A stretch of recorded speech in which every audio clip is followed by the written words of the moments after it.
Hey folks, how you doing? It's Coach Gavin here from Training for Warriors Kildare. So, an awful lot of time we hear the excuse from people that I didn't get to do this or I didn't get into training because I don't have enough time. So, being a father of a 4-year-old girl and also working in the gym and traveling around it as well and having commute to work as well, kind of my lifestyle covers a lot of the areas where people would say that because of this reason I don't have enough time to do whatever. And that could be I don't have enough time to prepare my meals, to eat healthily. I don't have enough time to get in and train. I don't have enough time to whatever your excuses that you're doing then as well. And I understand it is reasonably tricky then as well. It's something that for a while when Freya came along, there was definitely a good bit of shuffling on my end that had to be done. It just meant that doing things in a different priority or sometimes layering things up together had to be done so you could achieve all the goals you wanted to achieve. So what we have on the board behind us here is we're going to break down a 24-hour day, okay? And a lot of these have variables in it then as well, because I know for certain there will be people sitting there watching this video thinking to themselves, oh yeah, well I do shift work, oh yeah, well my shifts are 10 hours long, oh yeah, well I sleep for this amount of time then as well. So we're working with averages here as well, just to show you and just to help you kind of maybe second guess the reasons why you're not able to achieve your goals.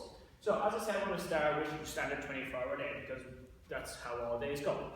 We're going to take away 8 hours for sleep because 8 hours should be your target. In this situation, okay, if you're getting 5 or 6 hours sleep as well, that means you have 2 more hours throughout the day to achieve what you're looking to achieve then as well. That leaves us with 16 hours. Take away 8 hours for your standard work day then as well. That leaves us with 8 hours left to play around with ourselves. Now, so a lot of us travel to work then as well. So let's say you take away 2 hours travel, 2 hours of your day allowing for travel time. That gives us 6 hours left.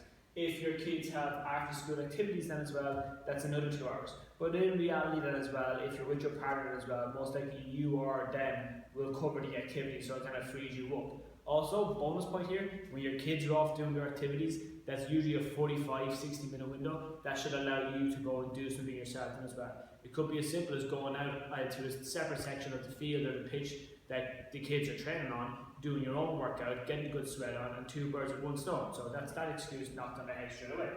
That leaves us then with 4 hours left in there. Take away, say, an hour for eating, and that's including kind of cooking and meal prep and all those things. And that gives us 3 hours here we're left with to fit in our own workouts. Now, yes, of course, we would say aim to get down to the gym somewhere to go and train. But that doesn't necessarily mean you have to go and do it then as well. Sometimes going for a 20-minute sprint session then as well is perfectly fine. It's possibly even more than adequate because you know you're going to be short for time, so you're not going to be kind of fluffing around as much as you would if you're going to the gym and just doing this, doing that, or you're waiting on this piece of equipment then as well. So, and again, that's just 1 day a week. You know, you're not going to have the same day over and over for 7 days. Saturday or Sunday might be easier, or during midweek might be slightly quieter days then as well, alright?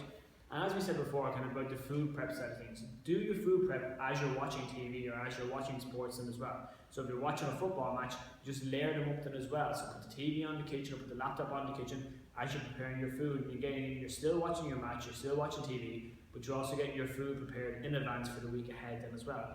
At-home workouts, there's so many options and selections out there for effective, efficient at-home workouts that again, it nullifies that excuse or it eliminates that excuse as well. And what I would say about that is I would say go 1 step further. Hire a personal trainer for an hour or 2 to go over your technique to make sure you're not going to hurt yourself and that also you're training at an effective level. You're not just kind of, okay, yeah, I'm doing a little bit, but then as well, that's it then as well. So, again guys, it is tricky, absolutely, but again, we can hide behind those excuses the whole time, or we can say, hold on, why can't we have it all? Why can't we be in good shape? Have good health, be effective on work then as well, be progressive on work, get all those hours sleep and still be there for our kids and our partners as we go along. It is very possible. You just need to stop what you're doing, come away from what you're comfortable with, and then progress on until you start achieving those goals.